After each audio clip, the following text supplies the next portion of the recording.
Mais ensuite, on lit un peu plus bas et un peu plus loin. Ils ont pu consulter Dieu, ils se sont contentés d'une victoire, ils ont été dans une petite ville qui s'appelle la ville de Hé. Et la Bible dit qu'ils ont été vaincus là-bas. Ils ont perdu la guerre. Vous savez pourquoi? Parce qu'il ne faut jamais se baser sur des anciennes victoires. En disant, j'étais béni cet après-midi, alors ce soir aussi, non. Nous avons besoin de revenir comme misérables devant Dieu. Et dire, Seigneur, j'ai besoin encore que tu me parles. Je ne voudrais pas marcher avec mes propres fonctions ou ma propre victoire. Mais Seigneur, je veux encore cet instant-là la remettre entre tes mains. Et vous savez, Dieu n'a pu parler, puis ils ont perdu. Achan a volé. Vous savez pourquoi? Parce que la Bible dit, sans révélation, mon peuple est sans frein. Chacun fait ce qu'il veut quand Dieu ne parle plus. Et puis ce soir, mon intérêt à moi, c'est pas d'assurer une réunion ronde, non. Mais de pouvoir approuver et réaliser pourquoi que Dieu nous a réunis. Pourquoi qu'il n'y a plus de barrière aujourd'hui. Pourquoi ce rallye de jeunesse dans le 93? Parce que Dieu veut parler. Il a parlé cet après-midi. Je ne veux pas me contenter simplement de ce qu'il a dit cet après-midi. Je veux revenir à Dieu. Et je veux dire, Seigneur, qu'est-ce que tu veux encore pour moi? Tu veux me parler? Seigneur, parle-moi. Et vous savez, vous êtes jeunes, mais vous comprenez beaucoup de choses. Aujourd'hui, on n'a plus rien à apprendre aux jeunes. Ils savent tout, ils connaissent tout, ils comprennent tout. Aujourd'hui, l'intelligence s'est développée énormément. Vous savez, quand le roi David, avant qu'il soit roi, il était berger, son père l'envoie pour donner du pain à ses frères, qu'ils étaient au combat. Et lorsqu'il arrive au combat, il combattait le grand Goliath. Lorsqu'il arrive là-bas, lui, il vient avec tout son cœur, il donne du pain à ses frères. Il veut demander si ses frères vont bien. Il ne voulait pas se battre, lui. Et on lui a dit, David, t'as pas écouté? Qu'est-ce qu'il y a? Ben, celui qui bat Goliath, Saül a dit qu'il donne sa fille et toutes ses richesses. Ah bon? Alors le peuple d'Israël ne battait plus au nom de l'Éternel, mais combattait pour se marier avec la fille de Saül et pour les richesses de Saül. Et c'est pour ça que la défaite était au rendez-vous. L'Église de Dieu, mes amis, si ce soir on combat avec un esprit d'intérêt, la défaite est au rendez-vous. Mais si ce soir on est un petit David qui ramène du pain à nos frères, qui vient savoir si l'Église va bien, il nous faut quelques pierres pour déracer Goliath. Et ce soir, ce n'est pas d'une armée qu'on a besoin, c'est d'aller au torrent. Et le torrent, il est là, il est au rendez-vous. Prends ton temps. Il nous reste quelques minutes, mais Dieu, par sa grâce, il va faire tout à merveille.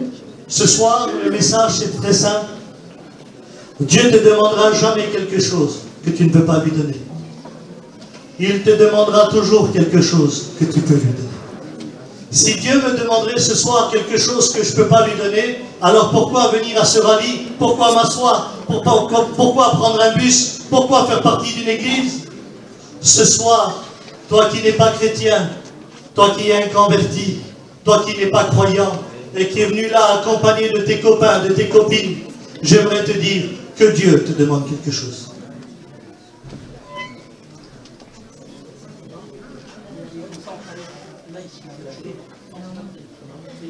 Il Laguna qui est juste devant, un jeune s'il vous plaît. Retirez-la maintenant, ça serait bien.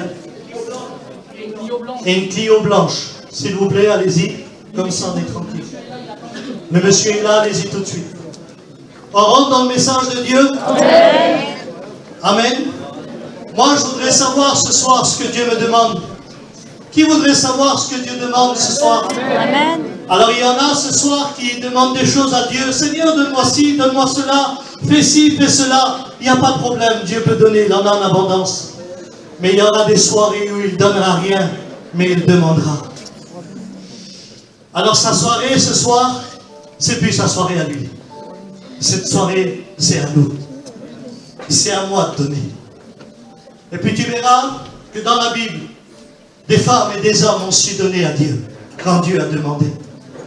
Ils ont demandé même des choses difficiles, que les hommes ont pu donner.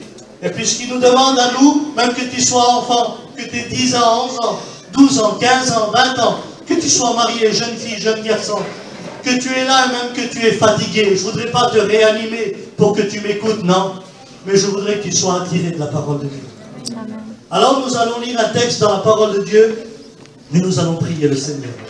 Je demandais ensuite à Sandy de prier le Seigneur. Amen. Je lis dans Genèse 22 au verset 11, il est dit cela. Alors un ange de l'Éternel appela des cieux et dit, Abraham, Abraham. Il répondit, me voici. L'ange dit, n'avance pas ta main sur l'enfant et ne lui fais rien, car je sais maintenant que tu crains Dieu et que tu n'as pas refusé. Que tu n'as pas refusé, que tu n'as pas refusé ton Fils unique. Amen. Amen. Amen. Amen. On prie le Seigneur ensemble. Sans dire tu pries le Seigneur.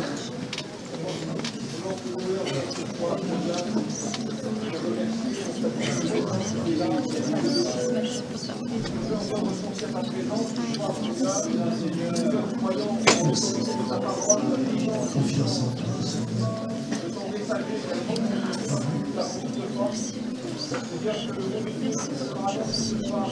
Comme tu t'as grâce.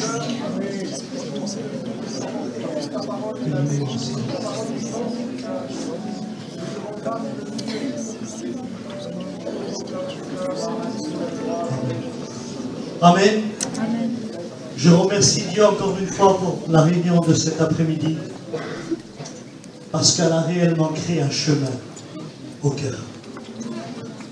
Elle a réellement procuré quelque chose à nos idées, à nos envies, et puis à notre cœur. Parce que cette réunion, elle dépend d'un cœur, elle dépend aussi d'une sincérité, et elle dépend aussi d'une franchise. Si tu es assis et franc, ton cœur est prêt. Si tu es assis et tu réalises où tu es, ton cœur est prêt. Là, c'est l'ange qui parle, mais avant d'arriver ici, je voudrais aller quelques années plus tard. La Bible dit qu'Abraham vivait en Mésopotamie. Il a pour femme Sarah. Et à l'époque que Dieu lui a parlé, qui va lui parler, Abraham a 75 ans et Sarah aussi. C'est des petits vieillards. Mais la Bible dit qu'ils vivent en Mésopotamie. Et à l'époque où Abraham était en Mésopotamie, il y avait à peu près 2000 dieux, selon des statistiques. Parce que c'est là où cette ville, on se rencontrait pour mesurer les étoiles, pour mesurer la terre. C'était les savants de ce pays-là qui se réunissaient là où il y avait Abraham. Alors chacun apportait son Dieu, chacun apportait sa statue. Oui, mais c'était 2000 statues, 2000 dieux qui ne parlaient pas, qui n'écoutaient pas et qui ne voyaient pas. À l'époque, Abraham ne connaissait pas Dieu. Et la Bible dit qu'un beau jour, Dieu va parler à Abraham et va lui dire, Abraham, quitte ton pays, quitte ta patrie, et va dans le pays où je te ferai montrer. Je bénirai ta postérité, une nation sortira de toi, je bénirai ta postérité comme les étoiles du ciel et comme le sable de la mer. La Bible dit qu'Abraham était riche en or, riche en argent, riche en brebis, riche en serviteurs. Il n'avait besoin de rien. Mais lorsque Dieu se présente à lui, Dieu va lui proposer quelque chose qu'il n'avait pas. Quand il va lui dire, je bénirai ta postérité, ça veut dire que je te donnerai un enfant. Je te donnerai un garçon. Je te donnerai quelque chose que tu n'as pas. Oui, parce que Dieu, pour te faire sortir ce soir de ta situation, il veut te donner quelque chose que tu n'as pas. Et c'est ce qui a fait sortir Abraham. Il a regardé sur sa femme, il n'a pas de voiture, il n'y avait pas de train, il a des chevaux, des chameaux et des ânes. Et puis là, il va décider, il va regarder sur sa femme. Et il s'est dit, qu'est-ce qu'on fait, ma femme? On y va, on n'y va pas? Dieu nous a promis un enfant. Dieu nous a promis un avenir. Dieu nous a promis une vie meilleure. Même qu'on est riche, même qu'on a tout. Voudrais-tu qu'on suive le Seigneur? Et là, la Bible dit qu'ils ont commencé à partir dans la direction où Dieu leur avait donné. Amen. La Bible dit qu'ils vont traverser des déserts, des montagnes. Je vois Abraham devant moi, je vois Sarah devant moi, des petits vieillards, ils n'ont plus de force. Le vent est contraire, la chaleur est là. Et vous savez, quand on a 75 ans, on n'aime pas bouger. Hein? On aimerait rester là où on est. On aimerait être enterré là où notre père est enterré. On voudrait mourir tranquillement, on a 75 ans. Mais j'aimerais vous dire que tu aies 15 ans, 16 ans, 20 ans ou 75 ans, quand Dieu a une promesse pour nous, quand Dieu a un avenir pour nous, laisse-moi te dire que tes pieds sont capables de se mettre debout et aller en direction que Dieu veut, la direction que Dieu nous donne. Et la Bible dit qu'ils ont parti, alléluia. Ils ont parti. Et puis quelques années ont passé, ils attendaient toujours ce petit garçon. Eh bien l'espoir était perdu parce qu'ils arrivaient à un âge où ils attendaient 100 ans. Sarah avait 100 ans, Abraham avait 100 ans. Il allait désespérer. Mais voici que Abraham va être à la rencontre de 3 anges avant de détruire Sodome et Gomorrhe. La Bible dit qu'Abraham va manger avec ses anges. Il va parler avec eux. Et l'Éternel s'est souvenu de la promesse qu'il a faite à Abraham. Et il va leur promettre un garçon qu'ils vont appeler Isaac. Et lorsqu'Isaac va naître, j'aimerais vous dire quelque chose, ça va peut-être vous faire rire. Quand on a 100 ans et que pour la première fois on a un petit garçon, j'aimerais vous dire que tout l'amour qu'on a, on le donne pour lui. Abraham, il avait 100 ans. Sarah, je la vois devant moi, trembler pour lui donner le biberon. Au lieu qu'elle soit arrière-grand-mère, allez maman. Au lieu qu'il soit arrière-papou, il est papa. Il aimait son garçon. Et là, en tant que père, il était riche, il a dit c'est bon, je vais donner mes richesses à mon garçon. Je vais donner mes terres à mon garçon. Je vais donner mes chevaux, mes serviteurs. Et il se faisait des plans tous les jours. Il a embrassé son fils. Mais la Bible dit qu'un beau jour, Dieu va reparler à Abraham. Et lorsque Dieu dit à Abraham, même qu'il a 100 ans, comme il sait que c'est la voix de celui qui donne, il se lève comme un garçon de 20 ans. Et il dit, oui Seigneur, je suis là. Et Dieu lui dit, Abraham, offre-moi ton fils en sacrifice, celui que tu aimes. Seigneur, non. Si moi je suis Abraham, malgré que je m'appelle Abraham, non Seigneur. Prends-moi moi, j'ai 100 ans. Prends ma femme. Prends mes serviteurs. Prends mon or, prends mon argent. Pas mon fils que tu m'as donné, non. Non, tu ne l'auras pas. Non. Seigneur, je t'en supplie, c'est une idée que je me fais. Mais la Bible dit que Dieu n'a pu parler. Et comme Abraham est animé d'un esprit d'obéissance, du mot que le prophète a dit, ô Éternel, tout ce que je te donne vient de toi. Ce que Dieu avait donné et ce que Dieu pouvait reprendre, alors Abraham a obéi. La Bible dit qu'il a pris son fils le lendemain et il s'apprête à faire 3 jours de marche. Je ne vous dis pas les larmes d'Abraham, la souffrance dans son cœur, parce qu'un sacrifice, c'était pas simplement égorger. Un sacrifice, selon Lévitique, c'était de couper en morceaux. Vous voyez, vous, Abraham, de couper son fils en morceaux? Mais la Bible dit qu'il fait 3 jours de marche, il voit la montagne de loin, et lorsqu'il arrive sur la montagne, il place son fils, il l'allonge et il prend le couteau pour égorger son fils. La Bible dit qu'à l'instant où il lève la main, l'acte de foi, Dieu parlera dans ta vie quand l'acte de foi sera au rendez-vous. Dieu parlera à ton église quand l'acte de foi sera au rendez-vous.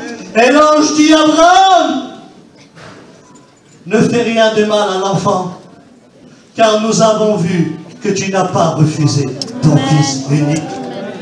Ce que Dieu avait demandé, Abraham pouvait le donner. Seigneur, c'est fort, tu lui demandes ton fils, son fils. Il peut donner son fils. Mais Seigneur, c'est merveilleux de pouvoir donner son fils. C'est fort. C'est des décisions, c'est un renoncement. C'est une vie ratée, c'est des projets eh bien, qui sont foutus. Mais Dieu redonne de l'espérance quand il n'y a plus d'espoir.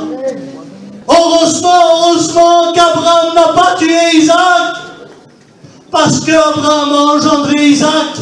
Isaac, Jacob, les 12 tribus d'Israël. Des 12 tribus d'Israël est sortie la tribu de Juda. Et de la tribu de Juda est sorti Jésus, le Fils du Dieu vivant. Quel plan merveilleux que Dieu avait! Quel plan merveilleux! Il ne pouvait pas, mais il pouvait donner. Il pouvait donner. Amen. La Bible dit dans 2 Rois 5, je termine très vite, je m'excuse. Il y avait un homme qui s'appelait Naaman. La Bible dit qu'il était fort et vaillant, mais il avait un problème, il était lépreux. Mais il cachait sa lèpre derrière une armure, derrière un casque, derrière une épée, derrière une cuirasse, derrière des grosses chaussures de guerre. Et la Bible dit que pendant qu'il faisait la guerre, il a amené chez lui une petite fille juive en esclavage. Ce qu'il ne savait pas ce jour-là, Naaman, c'est qu'il avait apporté la lumière dans les ténèbres. C'est qu'il avait apporté la lumière parmi les ténèbres. Il avait apporté l'amour parmi la haine. Il avait apporté la solution là où il n'y avait plus d'issue. Cette petite fille, certainement qu'elle nettoyait, qu'elle lavait, qu'elle balayait. Elle était très jeune, la Bible dit. Mais d'un coup, certainement, pendant que... Chut, s'il vous plaît. Pendant que Naaman va retirer son armure, cette petite fille va passer. Peut-être en balayant, il va regarder Naaman. Et en tant qu'esclave, dans la vie normale aujourd'hui, quand on en fait du mal, on refait du mal. Ça, c'est la vie du monde. Alors il dit, bah, bien fait, il n'a qu'à mourir. Il m'a retiré de mes parents. Il m'a retiré de mes frères et de mes sœurs. Bien fait, il n'a qu'à mourir. Mais la Bible dit que lorsque elle a vu Naaman lépreux, la Bible dit qu'elle a couru vers sa femme. Et elle a dit à la femme de Naaman, femme, va dire à Naaman que dans mon village, il y a un prophète qui peut le guérir. Vous savez, quand on est chef, on ne reçoit pas des ordres, on en donne. Quand on est chef, on ne baisse pas la tête, on relève la tête. Quand on est chef, c'est nous qu'on donne la décision, on ne prend pas de décision. Mais j'aimerais vous prouver ce soir qu'est-ce que l'autorité de Dieu et qu'est-ce que la force humaine. Vous voulez savoir ce que c'est l'autorité et la force? Par exemple, vous allez au premier péage et vous vous placez et vous allez voir ceux qui sont partis de la douane. Une petite femme ou un petit homme d'1m60, 70 qui a écrit sur sa casquette douane, ça c'est l'autorité. Et il y a la force qui vient. Les 38 tonnes, les poids lourds. Ils arrivent au péage, les camions ils font 38 tonnes. Ça c'est la force. Et vous voyez l'autorité, 1m70. Sur le côté. Et vous voyez les poids lourds se placer. Parce que la force voit l'autorité. Il sait que derrière la petite dame, le petit monsieur, il y a le préfet, il y a le commissariat, il y a le tribunal, il y a toute une royauté derrière. Il est obligé de céder. J'aimerais vous dire ce soir, Naaman avait l'épée, la petite fille avait le balai, mais elle avait l'autorité de Dieu. Amen. Naaman avait le casque, la petite fille avait sa petite barrette, mais elle avait l'autorité de Dieu. Naaman avait son armure, la petite fille avait sa petite robe, mais elle avait l'autorité de Dieu. C'est la force qui se soumet à l'autorité. La Bible dit qu'ils sont partis en Samarie, quelque chose qu'ils ne pouvaient pas faire.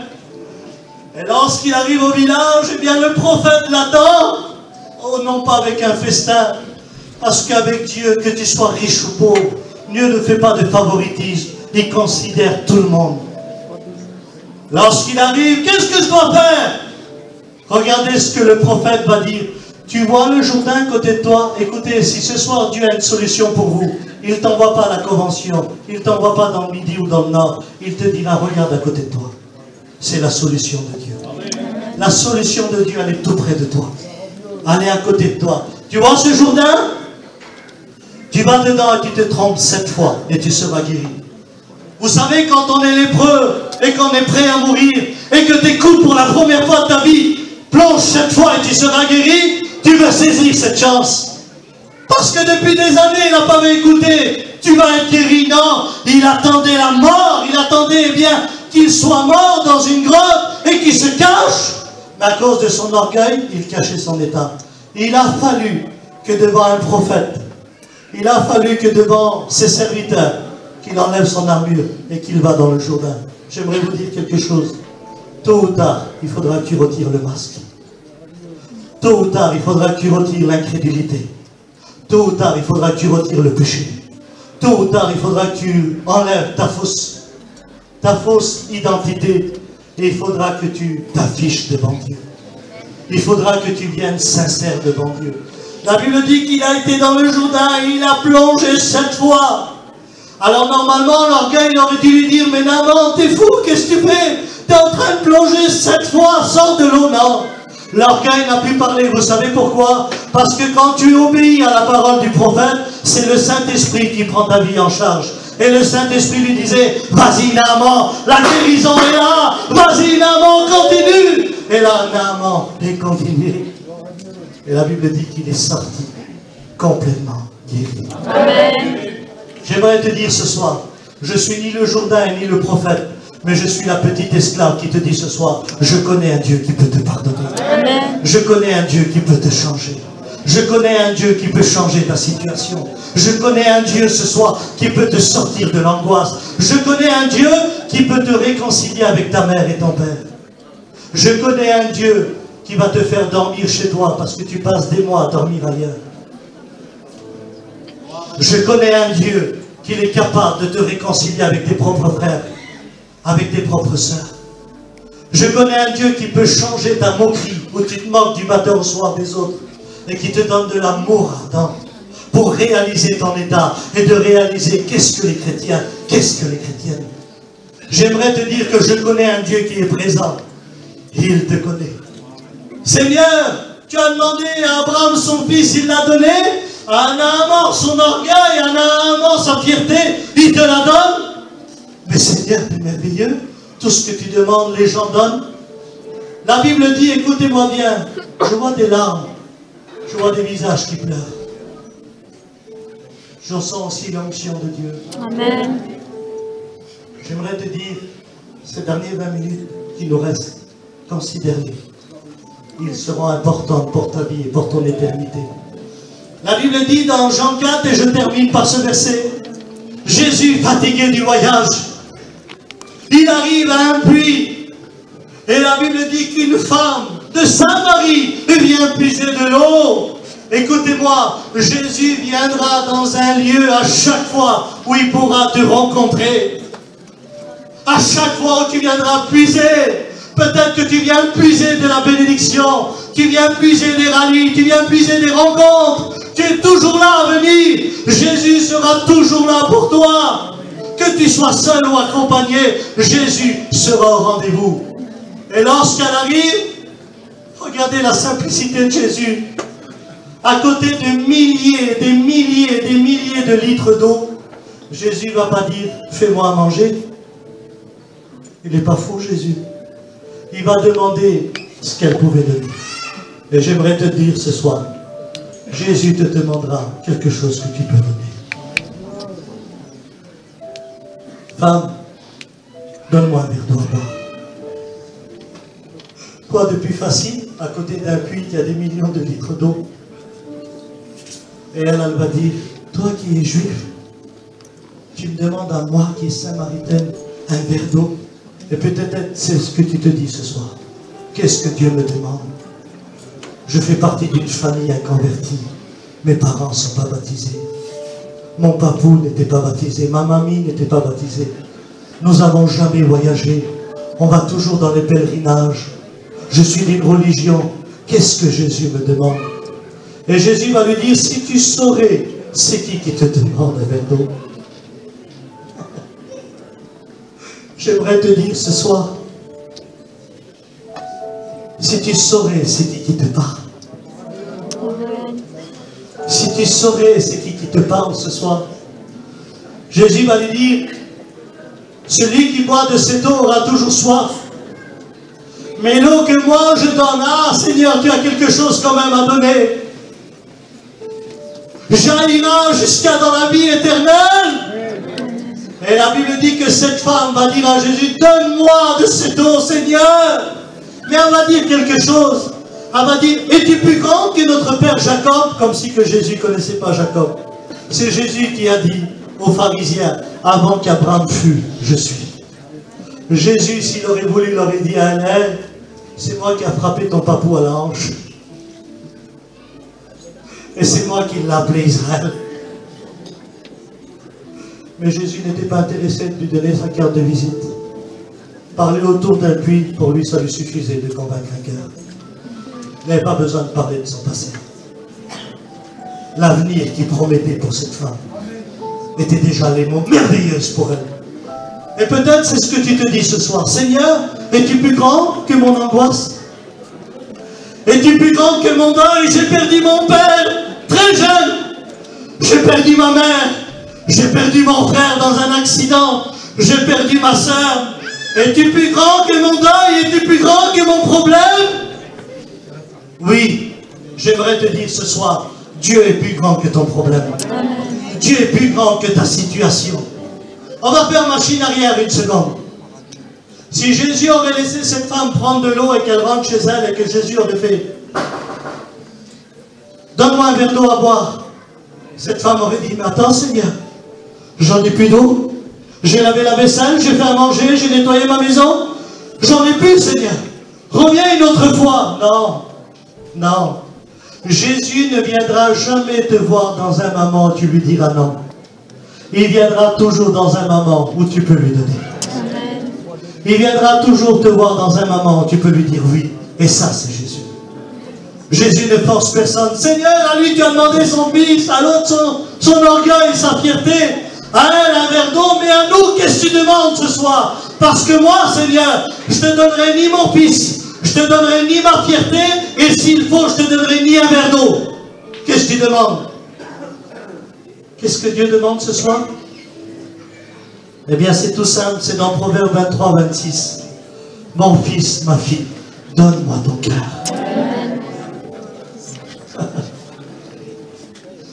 Mais qu'est-ce qu'un cœur à côté du fils d'Abraham? Qu'est-ce qu'un cœur à côté de Naaman? Qu'est-ce qu'un cœur à côté du puits? Pourquoi tu veux mon cœur, Seigneur? Parce qu'Abraham, aujourd'hui, je veux en faire ma demeure. Comment, Seigneur? Tu veux venir dans mon cœur? Oui, c'est le seul endroit où je peux prendre place. Ah non, Seigneur. Non. Je te donne ma drogue, je te donne mon caractère, mais je ne te donne pas mon cœur.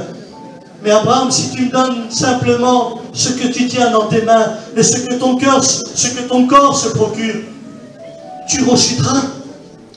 Si tu me donnes ton cœur, Abraham, moi je viens dedans et j'enlève toutes les chaînes.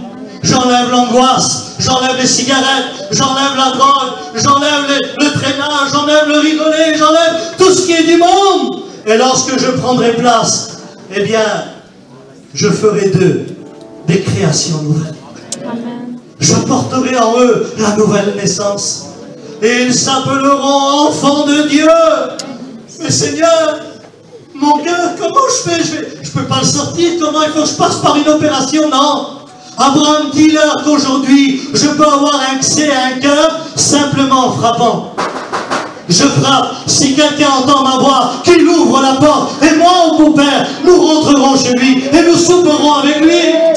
Comment alors, Seigneur, mon cœur, il a une porte? Oui. Non, Seigneur, c'est pas possible. Oui. Et quand le diable la voit ouverte, il rentre sans s'inviter. Il amène les choses du monde. Il installe l'angoisse, l'anxiété, le stress. Il installe les choses qui détruisent les jeunes. Mais Seigneur, comment je peux fermer cette porte? Si tu me laisses rentrer, c'est moi qui la fermera. Et personne ne pourra plus rentrer. Seigneur, c'est vrai. J'aimerais terminer par une petite histoire. J'ai encore 2 minutes. Hein? C'est un homme qui a invité Jésus dans sa maison. Oh, et David connaît très bien cette histoire. Il l'a répété aussi souvent de fois. Et dans cette maison, il y avait plusieurs demeures. Écoutez-moi bien, laissez derrière, c'est pas grave, écoutez. Ce qui est important, c'est toi, où ton cœur est travaillé. Amen. Dieu sait qui il a quitté, ne vous inquiétez pas. Il a invité Jésus dans sa maison, il avait plusieurs chambres.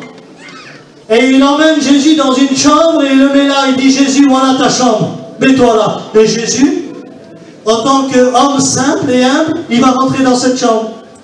Et lui, il est dans la grosse maison. Il est sur le canapé. Il est tranquille, il voit la télé. Jésus est dans la petite chambre là-bas en haut. Minuit, on frappe à la porte. Donc, comme c'est le propriétaire de la maison, il va ouvrir la porte. Il voit le diable. Et le diable lui dit, c'est toi qui habites ici? Il dit, oui. Demain, je reviendrai. Il ferme la porte. Comment ça va vite? Il est fou le diable, Jésus chez moi, il vient quand même. C'est pas normal. Il oublie la soirée. Le lendemain, à 11 h du soir, Quelqu'un frappe à la porte. Il ouvre, le diable. C'est toi qui habites ici? Et lui dit oui, demain je reviendrai. Il ferme la porte et là il commence à paniquer. Il dit c'est pas possible. Jésus est chez moi et le diable ose frapper à ma porte. C'est pas possible. Et commence à paniquer. Le lendemain, à minuit, il ouvre la porte, encore le diable. C'est toi qui habites ici? Oui, demain je reviendrai. Et là il a fermé la porte, il a commencé à pleurer. Il a dit mais que je suis bête, insensé que je suis. Il a couru vers la chambre de Jésus, il a frappé.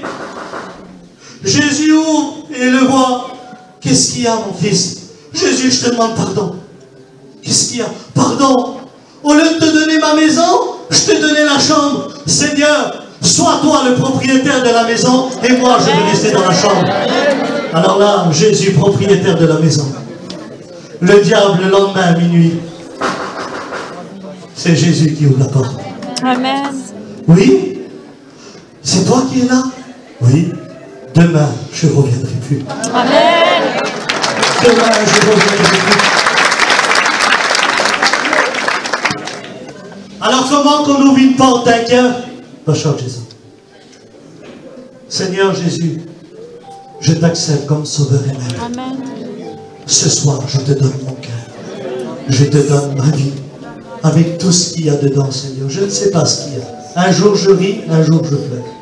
Un jour, je me drogue, un jour, je rêve. Un jour, je suis avec les chrétiens, le lendemain, je suis avec les inconvertis. Je ne sais pas ce qu'il y a. La Bible dit qu'un faux cœur ne trouve pas le bonheur. Le cœur même connaît ses propres chagrins. J'aimerais qu'on puisse fermer les yeux, baisser la tête.